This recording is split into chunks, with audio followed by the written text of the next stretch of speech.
नमस्कार दोस्तों, स्वागत है आप सभी का आपके अपना YouTube चैनल रेनबो कैंपस में। आज हम लोगों का त्रिकोणमिति का 5वां क्लास है। त्रिकोणमिति का 4 क्लास हम ले चुके हैं। जो भी लोग पीछे वाले क्लास नहीं देखे हैं, कृपया करके पहले जो भी क्लास हो गया है उस क्लास को अच्छा तरीका से समझिए, ताकि नेक्स्ट क्लास अच्छा तरीका से समझ में आवे, है ना। आज का क्लास है, ये है पाइथागोरस प्रमेय। पाइथागोरस प्रमेय है ना, इसको पाइथागोरस थ्योरम इसको बोलते हैं इंग्लिश में, है ना। एक इसमें है समकोण त्रिभुज है। लोग जानते हैं समकोण की एक कोण 90 डिग्री हो उसे कहते हैं समकोण त्रिभुज। अभी बताएं कि समकोण त्रिभुज में कितना नवीन कोण होता है। हम बता दिए हैं कि 2 एंगल 90 डिग्री होगा, दोनों जोड़कर तो 45 डिग्री होगा। तो समकोण त्रिभुज में 2 गो नवीन कोण होगा, है ना। समकोण त्रिभुज में इसको है ना 90 डिग्री के सामने बोला जाता है कर्ण। एसी क्या है? कर्ण। इसको बोला जाता है लंब, इसको बोला जाता है आधार। लंब को परपेंडिकुलर इंग्लिश में बोलेंगे, अब बेस को आधार को बोलेंगे बेस। तो पाइथागोरस में यही है कि बोले किसी समकोण त्रिभुज में कर्ण पर का वर्ग, तो समकोण त्रिभुज में कर्ण पर का वर्ग अन्य 2 भुजा वर्गों के योग के बराबर होगा। अर्थात यहाँ जो होगा AC स्क्वायर बराबर AB स्क्वायर जोड़ BC स्क्वायर होगा। यही है पाइथागोरस प्रमेय। AC स्क्वायर जोड़ AC स्क्वायर बराबर AB square plus BC square. AC square बराबर होगा AB square plus BC square. तो AC को हम लोग शॉर्टकट में H से डिनोट किया जाता है। तो H स्क्वायर बराबर लिख सकते हैं P स्क्वायर जोड़ B स्क्वायर। H स्क्वायर क्या लिख सकते हैं? H स्क्वायर लिख सकते हैं P स्क्वायर जोड़ B स्क्वायर। आगे है समकोण त्रिभुज में कर्ण सबसे बड़ी भुजा होती है ना। हम 90 डिग्री के सामने क्या होता है? कर्ण। जो समकोण त्रिभुज में कर्ण सबसे बड़ी भुजा होती है, तो लिखते हैं समकोण त्रिभुज में कर्ण सबसे बड़ी भुजा होती है। इसे यहाँ समकोण त्रिभुज लिए हैं, है ना, जिसे कर्ण को मतलब हाइपोटेनस को H से डिनोट किया जाता है। इसको बोला जाता है लंब, लंब को P से डिनोट किया जाता है। इसको बोला जाता है आधार, जिसको डिनोट किया जाता है B से। तो यहाँ हम लोग समझ सकते हैं कि कौन सबसे बड़ी भुजा है। हम जानते हैं कि समकोण त्रिभुज में कर्ण सबसे बड़ी भुजा होता है। सबसे बड़ी भुजा पहचानेंगे 25 से 7 है 24 है। यहाँ बड़ी भुजा कौन होगा? 25 होगा, है ना। अर्थात कर्ण भी हम कह सकते हैं कि कर्ण क्या होगा? 25 होगा। 6, 8, 10 है तो यहाँ क्या बड़ी भुजा होगा? 10 होगा। 5, 12, 13 है, जहाँ सबसे बड़ी भुजा क्या होगा? 13 होगा। आगे 21, 29, 20 है तो यहाँ हम लोग पूछेंगे कर्ण कौन है, यह सबसे बड़ी भुजा कौन है? यहाँ क्या हो जाएगा? 29 होगा। 3, 4, 5 पूछेगा तो सबसे बड़ी भुजा कौन होगा? 5 होगा, है ना।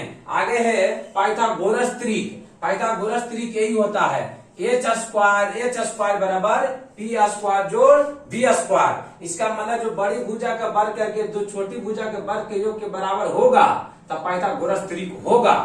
अगर बराबर नहीं होगा तब पाइथागोरस त्रिक नहीं होगा। इसे हम अगला पॉइंट और लिखे हैं कि समकोण त्रिभुज है 90 डिग्री के सामने क्या होता है? कर्ण, है ना। इसमें क्या है कि अगर कुछ संकेत है यहाँ पर, जिसे कि मान ले जाए इसको बोला जाता है थीटा, है ना। इसको बोला जाता है अल्फा,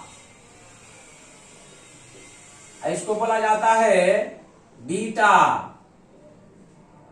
इसको बोला जाता है गामा। आप लोग नोट कर लीजिएगा, इतना संकेत है। इसको बोला जाता है थीटा, इसको बोला जाता है अल्फा, इसको बोला जाता है बीटा, इसको बोला जाता है गामा, है ना। उसी प्रकार लिखे हैं कि समकोण त्रिभुज में लंब और आधार चेंज होते रहता है सिचुएशन के अनुसार, लेकिन कर्ण जो है कभी चेंज नहीं होता है ना। समकोण त्रिभुज में कर्ण सबसे बड़ी भुजा होती है ना। अगर इसको हम थीटा मानते हैं तो थीटा के सामने होता है लंब। थीटा के सामने क्या होता है? लंब। इसीलिए अगर ये थीटा मानते हैं ये हो जाएगा लंब, है ना। इसीलिए हम माने थीटा है तो ये लंब हो गया, ये आधार हो गया, कर्ण करने रह गया, कर्ण में कोई चेंज नहीं होगा। अगर इसको थीटा मानते हैं ये हो जाएगा लंब, ये हो जाएगा आधार, कर्ण करने है, कर्ण में कोई चेंज नहीं होगा।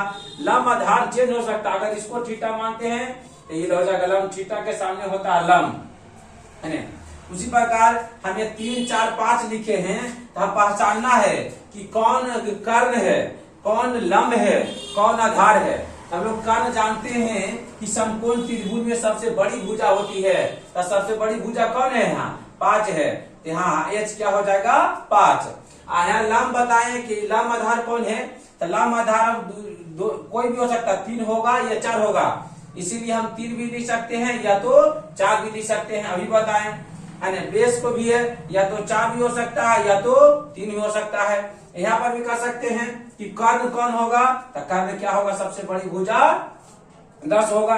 लंब आधार तो चेंज होता है, इसको हम कह सकते हैं या तो 6 होगा या तो 8 होगा, है ना। अब बेस को या तो 8 होगा या तो 6 होगा, लंब आधार चेंज हो सकता है, लेकिन कर्ण में कोई चेंज नहीं होता। कर्ण समकोण त्रिभुज की सबसे बड़ी भुजा होती है, जो कभी नहीं चेंज होता है। 90 डिग्री के सामने हमेशा कर्ण कहलाता है, ये समझे।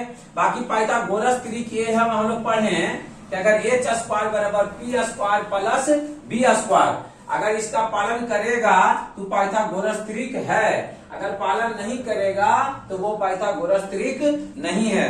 जैसे कि हम लोग कुछ क्वेश्चन लेते हैं,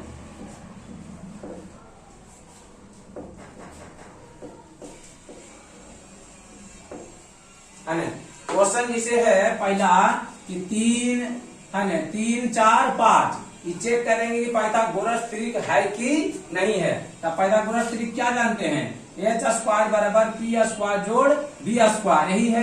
तो सबसे बड़ा वर्ग करेंगे क्या हो जाएगा 5, तो 5 का स्क्वायर बराबर पी, किसी को लेंगे यहाँ है न 3 के स्क्वायर प्लस 4 के स्क्वायर, यहाँ क्या हो जाएगा 25, यहाँ हो जाएगा 9 और 16 9 के 4 का स्क्वायर कितना होगा 16, तो 25 बराबर 16 9 कितना हो गया 25। तो हम कह सकते हैं कि पाइथागोरस त्रिक है।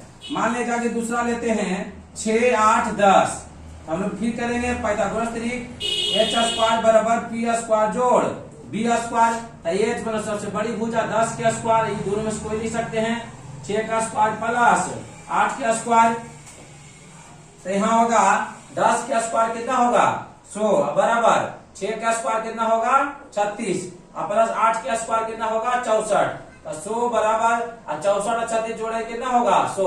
तो हम भी कह सकते हैं कि भी पाइथागोरस त्रिक है। पाइथागोरस त्रिक ही होता है, एच स्क्वायर बराबर पी स्क्वायर जोड़ बी स्क्वायर। अगर इतना का मैंने बड़ी भुजा का वर्ग करके दो छोटी भुजा का वर्ग करके योग जोड़ने पर अगर ये बड़ी भुजा के बराबर आ गया तब पाइथागोरस त्रिक है, अर्थात एच स्क्वायर बराबर P square plus B square आ गया तो हम कहेंगे पाइथागोरस त्रिक है, अर्थात नहीं है। जैसे कि मान लिया जाए इस सेकेंड है, हम थर्ड क्वेश्चन लेते हैं। जैसे कि मान लिया जाए कि 10 है और 12 है कि 16, हम जानते हैं सबसे बड़ी भुजा पाइथागोरस त्रिक एच स्क्वायर बराबर पी स्क्वायर जोड़ बी स्क्वायर, तो एच कितना लेंगे बड़ी भुजा 16 का स्क्वायर, इसको 10 का स्क्वायर और प्लस 12 का स्क्वायर, यहाँ 16 का स्क्वायर कितना होता है 256 और 10 का स्क्वायर कितना होता है 100 और 12 का स्क्वायर कितना होता है 144, यहाँ 256 बराबर यहाँ लिखेंगे, इसको जोड़ेंगे कितना हो जाएगा 244, जोड़ेंगे तो कितना हो जाएगा 244, जो बराबर नहीं है। तो हम कह सकते हैं कि पाइथागोरस त्रिक ही नहीं है। पाइथागोरस त्रिक होने के लिए एच स्क्वायर बराबर पी स्क्वायर जोड़ बी स्क्वायर होना चाहिए। जिसे कि आप हम लोग प्रश्न जिसे ले सकते हैं,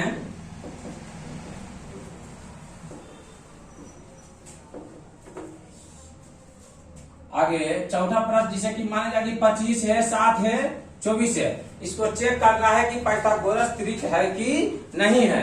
हम जानते हैं पाइथागोरस त्रिक एच स्क्वायर जो बराबर पी स्क्वायर जोड़ बी स्क्वायर, यही है।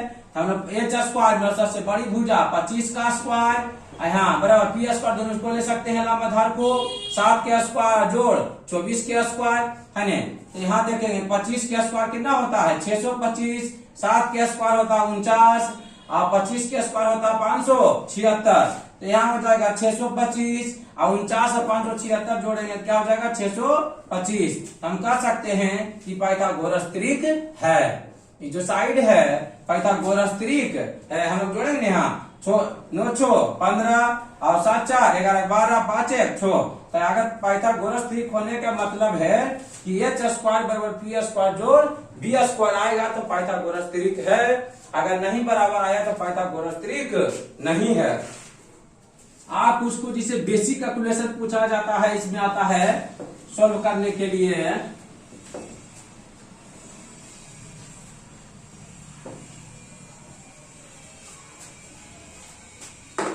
जैसे कि मान लिया जाए बेसिक कैलकुलेशन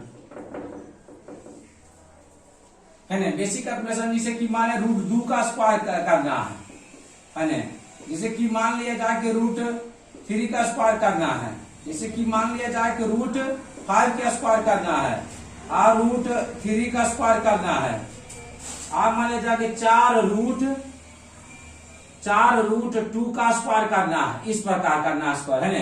तो ये हम लोग जानते हैं कि कोई भी रूट में रहता है तो उसको स्क्वायर करने पर रूट से बाहर हो जाता है, अर्थात रूट 2 का स्क्वायर क्या हो जाएगा 2, रूट 3 का यहाँ स्क्वायर माने क्यों माने स्क्वायर है ना, अगर रूट 3 का स्क्वायर करना है तो रूट से क्या हो जाएगा बाहर, तो रूट 3 का स्क्वायर भी कितना होगा 3, रूट 5 का स्क्वायर करना है तो रूट कितना हो जाएगा 5, आगे इसको स्क्वायर करना है तो इसको पहले अलग होगा, पहले 2 का स्क्वायर होगा फिर रूट 3 का स्क्वायर होगा, तो 2 का स्क्वायर होगा 4 और रूट 3 का स्क्वायर हो जाएगा 3, इसका स्क्वायर हो जाएगा 4 तिया 12 है ना।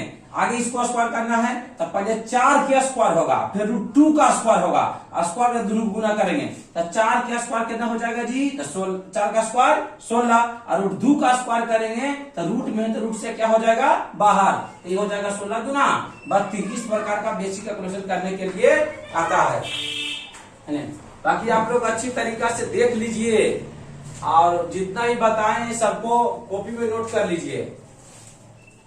बाकी हम अगले क्लास में मिलेंगे, हम लोग फार्मूला लिखेंगे, बाकी फार्मूला लिखने के बाद हम लोग मैथ को सोल्व करेंगे। बाकी जितने भी लोग देख रहे हैं कृपया चैनल को सब्सक्राइब कर लीजिए, ताकि 10 क्लास का जितना भी त्रिकोणमिति पढ़ने को दिया है डॉक्टर के सिन्हा और एनसीईआरटी में सारा मटेरियल यूट्यूब पर सोल्व किया जाएगा। जितने भी लोग 2025 से मैट्रिक का एग्जाम देंगे उनके लिए बहुत इंपॉर्टेंट है। बाकी जो ऑफलाइन पढ़कर तैयारी करना चाहते हैं आप लोग से निवेदन करता हूं कि देवकुली घाट खंडक पर Bihar Shiv Nalanda rainbow coaching centre आइए, जहां बिहार बोर्ड की सभी विषय की तैयारी बिल्कुल आसान भाषा में कराई जाती है, और सीबीएसई बोर्ड है जो मैथ साइंस इंग्लिश बिल्कुल आसान भाषा में सिखाया जाएगा, कहीं भी डाउट नहीं रहेगा। ठीक है, बाकी thank you all of you.